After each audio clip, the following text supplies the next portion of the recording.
Hi friends, welcome to Bangla activity চ্যানেলে সবাইকে স্বাগত।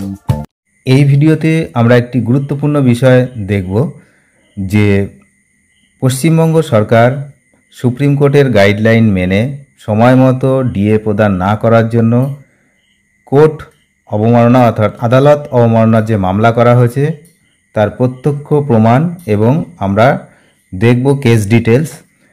এই দেখুন, আমি সুপ্রিম কোর্টের অফিসিয়াল ওয়েবসাইটে আছি।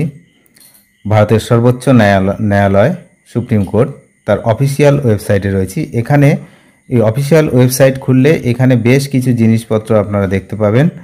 এইগুলো case list, case status, daily order, judgment, filing, অনেক কিছু রয়েছে। তো আমরা এদের মধ্যে প্রথমেই আমরা এই যে অপশানগুলো রয়েছে এখানে গিয়ে কেস স্ট্যাটাসে গিয়ে অর্থাৎ এইখানটা ক্লিক করতে হবে। এখানে ক্লিক করলে আমাদের এই পেজটা ওপেন হবে। এখানে দেখুন যে কি হিসাবে আমি এই কেস ডিটেলসটা জানতে চাইছি। ডায়েরি নাম্বার, অনেক কিছু আছে, diary number, case number, CNR number, এগুলো জানা থাকতে হবে, তবেই কিন্তু এটা বার করা যাবে। তো এখানে ডায়েরি নাম্বারটা আমি জানি। ডায়েরি নাম্বার হচ্ছে, আমি বলে দিচ্ছি, সবাই নোট করে রাখতে পারেন, তাহলে নিজেরাও দেখতে পাবেন।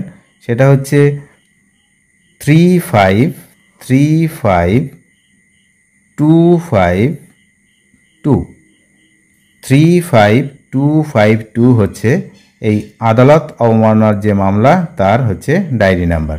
তাহলে আমরা এখানে এই প্রথম অপশানটা যেটা ডায়েরি নাম্বার সেখানে ক্লিক করব। ডায়েরি নাম্বারে ক্লিক করার সঙ্গে সঙ্গে এই পেজটা ওপেন হয়ে যাবে। এখানে দেখুন এই যে জায়গাটা রয়েছে এখানে ডায়েরি নাম্বারটা লেখার জায়গা রয়েছে। এই ডায়েরি নাম্বারের জায়গায় আমরা ডায়েরি নাম্বারটা এবার লিখব। ডায়েরি নাম্বার যেমনটা আমি বললাম সেই ডায়েরি নাম্বারটা আমরা লিখব 35252। এই ডায়েরি নাম্বার যখনই লেখা হয়ে যাবে, ডায়েরি নাম্বার লেখা হয়ে গেলে এরপরে দেখুন এখানে একটা ক্যাপচা আছে। আমি যদি একটু জুম করে দিই তাহলে আরও ভালো লাগবে দেখতে। এই যে ক্যাপচা আছে, ক্যাপচাতে 10-4 লেখা আছে। এখানে যা হবে সেটা আমাদেরকে দিতে হবে সলভ করে। সেটা হচ্ছে 6। এখানে আমরা 6 দিয়ে দিলাম। দেওয়ার পরে এই যে সার্চ অপশানে সার্চ করে দিন। সার্চ করলেই বেরিয়ে যাবে হচ্ছে সুপ্রিম কোর্ট অফ ইন্ডিয়া। দেখতেই পাচ্ছেন সুপ্রিম কোর্ট অফ ইন্ডিয়ার এখানে কিন্তু এই যে বেরিয়ে গেছে। এবং এখানে এই যে ডায়েরি নাম্বার আমরা লিখেছিলাম যেটা দিয়ে সার্চ করেছি, এই যে ডায়েরি নাম্বার, অন্য নাম্বারগুলো কিন্তু এখানে পেয়ে যাবেন। যাই হোক, আমাদের মেন বিষয়বস্তু হচ্ছে যে এই যে জিনিসটা হয়েছে সেটা দেখার। তো এখানে দেখুন, এখানে হচ্ছে পরিষ্কার লেখা রয়েছে এই যে কন্টেম্পট পিইটি।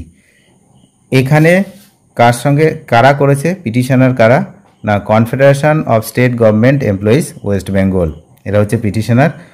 কার নামে করেছে, যে রেসপন্ডেন্ট নেম হচ্ছে, এখানে হচ্ছে মনীষ পান্থ লেখা আছে, এটা ভুল মিস্টেক হয়েছে, এখানে হচ্ছে মনোজ পান্থ হবে।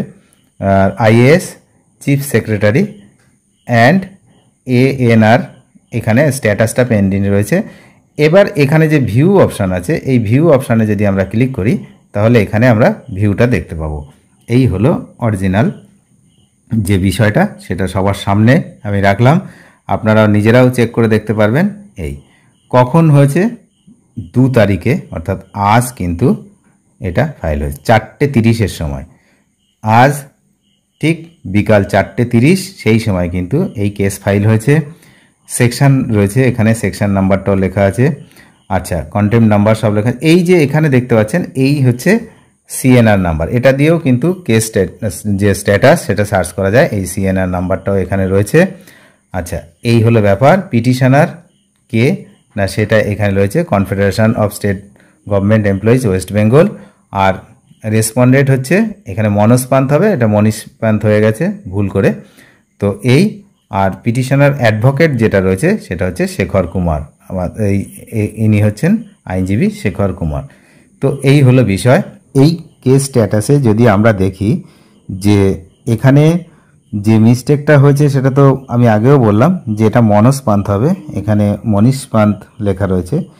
আর একটা বিষয় সেটা আমরা দেখব যে এখানে যে আর্লিয়ার যে কেস সেটা যদি আমরা দেখি, আর্লিয়ার কেস ডিটেলস, এই যে এখানে দেখুন আর্লিয়ার কেস ডিটেলস মানে কিসের এগেনস্টে এটা হয়েছে, কোন কেসের এগেনস্টে এই যে কোর্ট কন্টেম্প্ট মামলাটা হয়েছে, এখানে যদি আমরা ক্লিক করি তাহলে কিন্তু পরিষ্কার আমরা এখানে দেখে নেব যে এই আর্লিয়ার কেস ডিটেলসে এখানে কিন্তু পরিষ্কার রয়েছে যে 16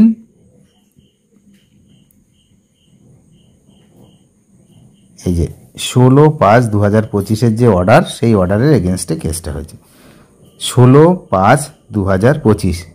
আমি একটু জুম করে দেখাচ্ছি, দেখুন পরিষ্কার লেখা রয়েছে যে অর্ডারটা দেওয়া হয়েছিল 16/5/2025 সেই অর্ডার মানেনি, তার জন্যই কিন্তু এই কোর্ট কন্টেম্প্ট মামলাটা করা হয়েছে।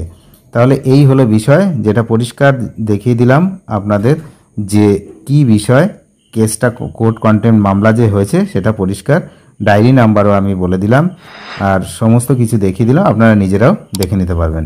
অনেক ধন্যবাদ শেষ পর্যন্ত দেখার জন্য। চ্যানেলে যারা নতুন তারা অবশ্যই চ্যানেলটিকে সাবস্ক্রাইব করে সঙ্গে থাকবেন। Thank you.